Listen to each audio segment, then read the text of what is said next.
So here the question is, during the nuclear explosion, one of the product is strontium. This product is known as strontium, which has a half-life of 6.93 years.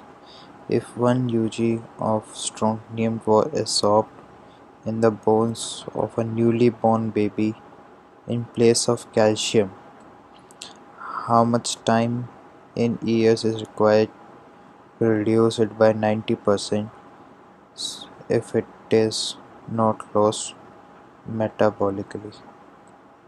So, as we all know, the half time is 6.93.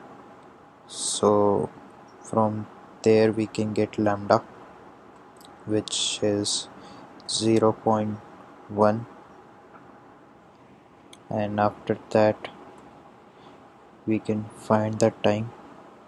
So, after keeping the value, we know a naught will be cancelled, and here we will get 1.